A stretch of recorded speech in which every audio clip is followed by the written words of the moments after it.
Hi, good afternoon. It's Ed Rosenberg again with Michael Fleming. How are you, Michael? Very good, Ed. Thanks for having me. No, thank you so much for coming on such short notice. A couple of things. First of all, what's going on the last few weeks or months in the sales tax online world? We've had a couple of shakeups. More and more states are coming online with these thresholds. California announced that their thresholds were coming online April 1st. It's $100,000 or 200 transactions. So for those who don't have inventory in an Amazon warehouse, that's something that we've got to be cognizant of.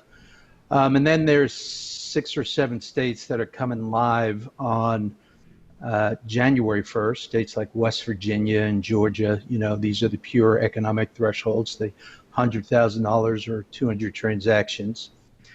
In the month of December, we had a couple of really bits of bad news for FBA sellers. Number one, it started out with Amazon announcing that they were turning over information to the state of California about third-party sellers. They were going to turn that over on December 6th. And soon after that, they came out with an announcement that they were turning over information to the state of Wisconsin, and they were turning that over on December 17th. And that's one of the reasons for our call today. I didn't think that California would act so quickly, but they've got a program in place already where they've been pursuing FBA sellers for the last 2 or 3 years, and it looks like they just took all the information they got from Amazon, they plugged it into their system, and pretty much anybody who's selling on Amazon who's got inventory in California is getting one of these letters that say, hey, we've got reason to believe that you have inventory in California, and that's Nexus creating. If you step forward voluntarily, we're going to work with you. They don't tell you what they're going to do if you don't step forward voluntarily, but they know who you are at this point, and I don't think that they're going to be going away. So I think most sellers are just not going to do anything. What happens if they do nothing? Well, the same thing that's happening to the sellers who did nothing last September when these letters came out. Those sellers got one letter, they got 2 letters, they got 3 letters. Uh, you know, Letters finally said, hey, we're not fooling around. This is your last chance. And then they got a letter stating that we're turning you over to our audit division, and they're going to do an assessment. Now, what are they going to base that assessment on? Made up numbers. And the made up numbers are usually worse than the real numbers. So this is something that is not going away. It's not going to get any better with time. California knows exactly who you are. Amazon gave them that information. So that is a strategy. You can choose to do nothing, but you're delaying the inevitable. And right now, California is willing to work with you on penalty. They will not, in theory, work with you on the penalty at some point later on. Now, once they do an assessment, and what happens if you ignore them then? They turn it over to collections, and they'll come after you. Now, a lot of people say, well, I'm in this state, so how is California going to get me? Well, nowadays we've got a national banking system. So, 30 years ago, that would be real tough to do. Nowadays, California doesn't even have to leave the state. They just walk down the block to the local branch and they say, hey, we're putting a levy on this bank account, and it's enforced. They don't have to come to your state to do that. That's one of the things they do.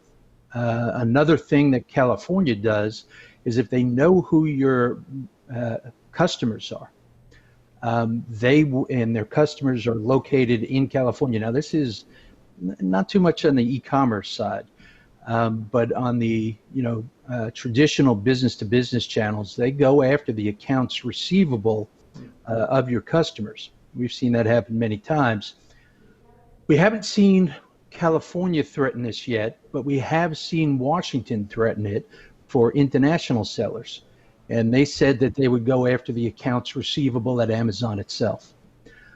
So we know that they go after the accounts receivable at your customers. If you're a business-to-business seller and they find out who that customer is, to me, it's a simple jump to uh, the get to the receivables at Amazon and put a lien on any inventory that's actually in California. That's the easiest thing they can do. And, California is not like a state like Massachusetts. Massachusetts, you got very few warehouses. Not everybody has inventory there. Pretty much everybody has inventory in California, and a lot of it. I mean, there's a lot of warehouses in California. The reason I mentioned Massachusetts, because they were the first state to go after Amazon, and Amazon turned over that information in the fourth week of January of this year. Late September and continuing on, we have started seeing sellers get letters from the state of Massachusetts. So it took Massachusetts a lot longer to process that information and start tracking people down, but we're seeing it now. So your advice is that the sellers should call up the number what California gave, or they should have an accountant do it on their behalf? I think that there are no good solutions in California. No matter what you do, the ship has sailed. I've been talking, be proactive, be proactive. How do you protect yourself? Think of sales tax collection as insurance, just in case something bad happens. But a lot of people out there are, hoping that Congress does something. They're hoping that Amazon starts collecting, or they're hoping that, there's some magic lawsuit out there that's going to happen that is going to stop all this insanity. Unfortunately, hope's not a sales tax strategy, and we live in the real world. And, while we're waiting for all these things to happen, we've got things like California reaching out to everyone. So, a month ago, people could still be proactive. There's really not anything that you can do on a proactive basis. You can wait for California to come and track you down. You can give them a call on the telephone. I think that you at least can talk to them. You can talk to them about getting a penalty waiver at this point. It's something you can do on your own. Some people feel more comfortable having their accountant do it, or someone like me do it. And there's a program out there. It's called the 1032, and it's specifically for penalty waiver in California. Even people who were caught, in the last round of letters in California got really ugly, or people tried to just register with a date going forward, and California would call up and say, "Do you really want to use this date? We're going to audit you." Unfortunately, most of those sellers said, "No, we want to change the date," and California still waived the penalty for them after they caught them with a fake date on there. So I think that the penalty is only 10%, but 10% adds up, especially for the larger sellers. So I think being proactive is better than waiting. But there will be people out there who disagree with me. There's lots of attorneys who say that you don't have to pay this. Well, I don't understand where their reasoning or logic comes from. California, feels very strongly that inventory creates nexus. If the argument is, well, inventory is not enough of a presence to create a substantial nexus, well, that language is gone. As of June 21st, you can't hang your hat on that, because the Supreme Court didn't say, hey, things have changed going forward. They said we made a mistake. We never should have said that physical presence is required 51 years ago. So they wiped out both of those cases. They overturned them. It's like they never happened. So if you're trying to hang your hat that California, you don't have nexus there, I don't know what you base that argument on. Can I call up and try to cut a deal with them? I don't know of anybody who is able to cut deals. The best deal you're going to get that I hear of anyone doing is penalty waiver. So you can call and try to do it if you You don't get anything for not asking. But California is making an example of e-commerce sellers. And if they cut a deal for one person, they're going to have to cut a deal for everyone. And the states generally just, they don't want to set a precedent like that. So if this was 3, 4, 5 years ago, could you call and cut a deal? Yeah, it was a lot easier to do it then. Now that they're focusing on e-commerce sellers, I won't say it's impossible. There's always the chance something could happen, but it's highly unlikely. You can work out payment plans. That is something that a number of sellers are doing. In general, you can get up to a 6-month payment plan with California. If you need anything longer than a 6-month payment plan, then you got to really start, showing your personal bank accounts. You got to show your personal tax returns. You got to show the company bank accounts. You got to show the company tax returns. 24 months worth of bank statements.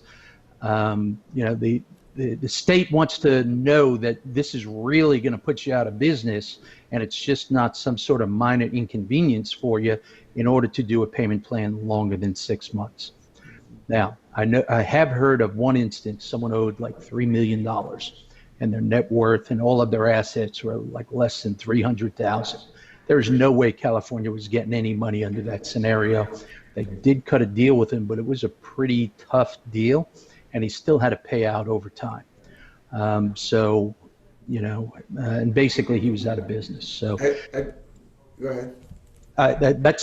So I can't say I haven't heard of any. I know of one case, but it was an extreme case, and most sellers are not going to fit that scenario. Right, but have you seen one case where California went all the way and actually put a lien on someone's bank account for e-commerce Amazon sales tax? Not yet, but they haven't gotten to that point. They're just pursuing the people for the letters who started going out last September. Those people were getting sent to audit in order to get these estimated assessments in the last 30, 60 days or so. So it hasn't worked its way through the system. They've done it for every other group out there. Once you get an assessment against someone, it's not like e-commerce sellers are special. This is the process they use for all sellers. States are a little bit slow to react, but it's working its way through the system, and I believe we'll begin to see that. Right. So the Marketplace Facilitator Act, which New Jersey and some other states have, to me seems very logical. Why wouldn't California and every single state that has sales tax pass this law right away? Because you're dealing with politicians, and the Department of Revenue or the state's equivalent just can't come out and do that. The legislature has to get together and pass that. And in some states, there's just not an appetite for it right now. Eventually, I think we'll see more of that, but it's not always a good thing. I mean, take the state of Washington. We've talked about this before. Number one, when a state does pass this legislature, it's only going forward. So if the states, already found you, or if they find you at some point in the future, you're still liable for all the tax on those past sales. So it's not a get out of jail card free like many sellers believe. In the state of Washington, Washington says you still got to be registered. There's a second tax on the sales tax return. It's called the Business and Occupation Tax, or B&O tax. It's 0.47% of all of your sales into the state of Washington, and Amazon's not paying that. So, if you're already registered in a state like Washington, then Washington says you got to report 100% of your sales. You figure out what your business and occupation tax is. Then you take a credit for the Amazon sales, and if you have sales on any other platform, then you need to go ahead and report that tax, pay your business and occupation tax. So it makes it more complicated rather than easier. if you're already registered there. And number two, written into the agreement or the statute, Washington can ask for whatever information they want at any time. So sooner or later, Washington's going to ask for a list of all the sellers that Amazon's been paying tax for. They're going to see who's registered for this business and occupation tax. It's real easy to just compare the, two columns, who's registered for this and not this. The next thing they're going to do is send out a nexus questionnaire. And they're going to also ask you for an inventory event detail report. So you don't get to lie on that nexus questionnaire. And they're not going to be happy just with the business and occupation tax. They have flat out told us they will be pursuing sellers for past sales tax exposure. Washington's got a 39% penalty rate, and they don't budge for anybody. So, it's either made it more complicated or more dangerous depending on whether you're registered or not. So be careful of what you ask for. And that's another reason why some states may not be doing this. I mean, a lot of FBA sellers sell on more than one platform. This doesn't make that easier. It actually complicates things because you still have to report your sales from the other platforms. So, for a pure FBA seller in a state like New Jersey, it may be a benefit. But in a state like Connecticut, which Amazon started collecting tax on December 1st, Connecticut says you still got to register for sales tax, only now you're an annual filer, and there's this is if you're over 250,000 in sales. Less than 250,000, they don't have this requirement, but you still have to file a sales tax return once a year in the state of Connecticut if your sales are over 250,000, even if it's a $0 sales tax return. Pennsylvania, you get conflicting information. For small sellers, I say don't worry about it. Larger sellers, the state's saying that you should be registered. That's one less thing that I want to give them a reason to start looking at me. So even if I have to file a $0 return, if I'm a big seller with years and years of past exposure, I'm going to do what the state tells me to do. So each state is a little bit different in how they approach this. And, I've spoken to the state of Minnesota. They said you can deregister. You don't have to worry about filing anything. So Minnesota, it's a positive if all you're doing is selling on through FBA. Selling on other platforms, then you still have to be registered. So you would think common sense tells you states would want to do this, but I found long ago I shouldn't use the term common sense and state in the same sentence. Right. Now, if the federal government moves in, does that override all the state taxes? In theory, it could. I give that a very low probability of happening. You can't get Congress to agree on anything. So, there is precedent going back to 1959. It was an income tax case. The difference between 1959 and now is you had business on one side and the states on the other. It was an income tax issue, so Congress, so the public wasn't involved. Business gets Congress reelected, so Congress sided with business right away, and they were saying that the whole country was going to go into a depression, and this is in 1959, not too long after the Depression. So they acted 9 months after the Northwestern Cement case, which basically said states can enforce their income tax on any state for with very little connection. And they came out with Public Law 86-272, or the Interstate Income Act of 1959. It's interesting that they passed that as a temporary measure. They said Nexus was so convoluted and so complicated that they had to form panels, had study groups. Well, here we are almost 60 years later. We still have this temporary measure in place. So Congress has been a do-nothing Congress for a long time. The other thing is, this time, you've got big business and states and the public really all on the same side. No one's talking about a depression happening. You've got, e-commerce sellers on the other side. You've got Congress split, because some of them want to do something for the e-commerce sellers, but I don't think there's enough reason to overcome big business who pays a lot of money to get these people reelected, and the states. I mean, you're bucking, on a seesaw, you got a lot of weight on the side of Congress doing nothing. What do e-commerce sellers got to do to tilt that in their favor? Now, the states start doing something stupid like going backwards, that could be a problem. Now, we're talking about economic nexus here. States can go backwards and will go backwards for inventory.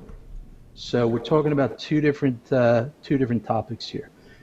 But yeah, Congress could do something. The likelihood of it happening, in my opinion, is almost zero. Right. I think I agree with you on. I mean, it makes sense.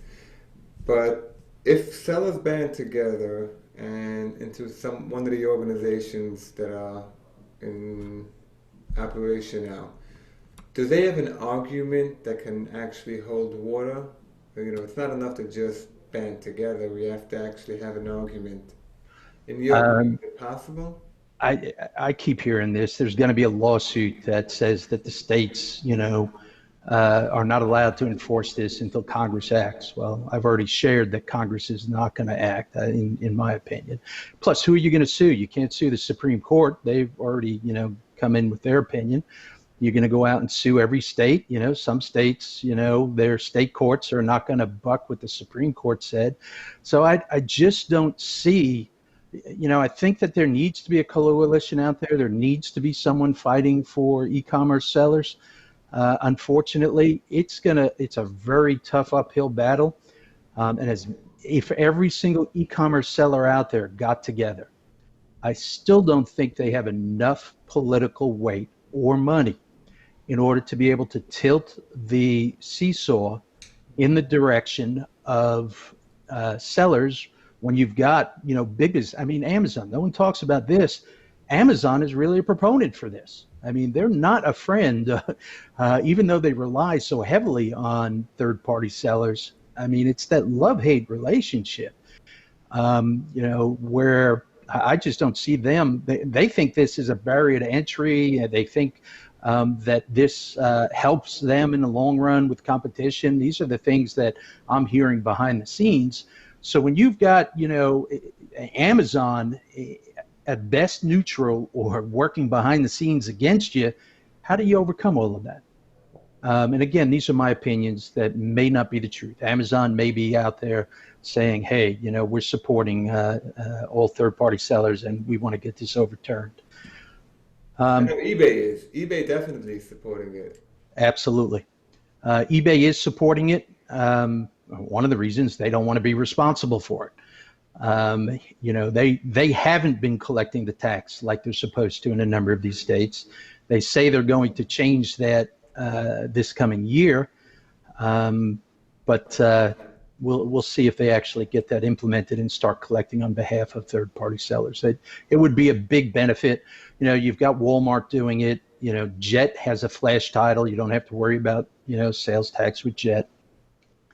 Etsy is doing it.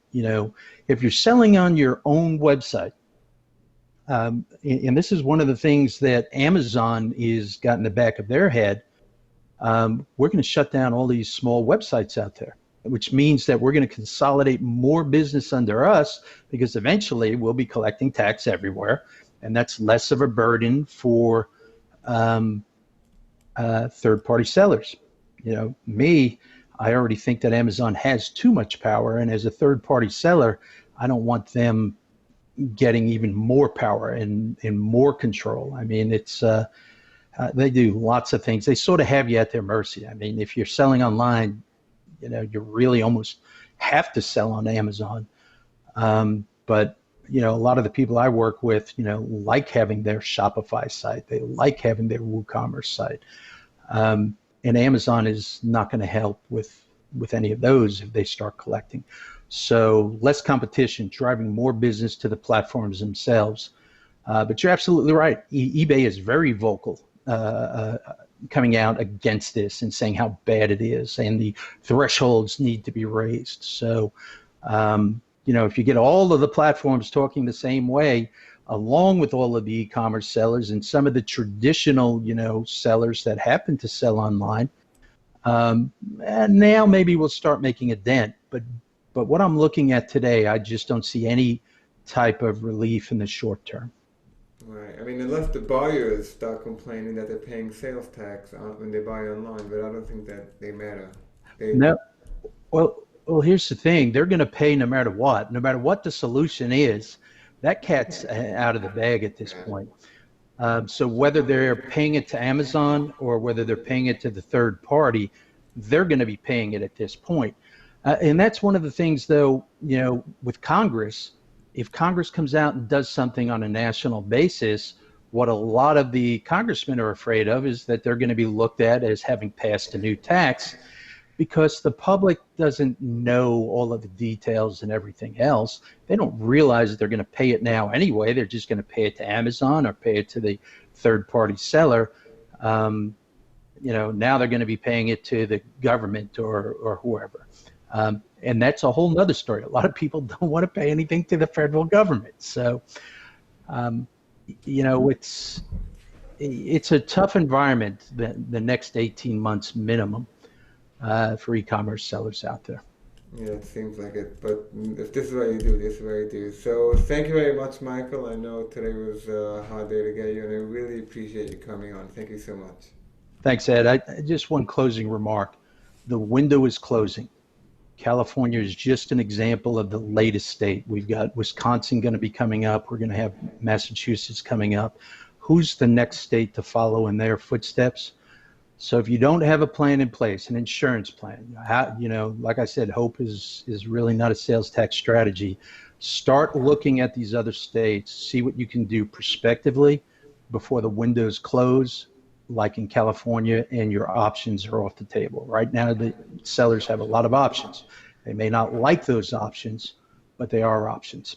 So that's my closing words there, and thanks for having me, Ed. Thank you so much.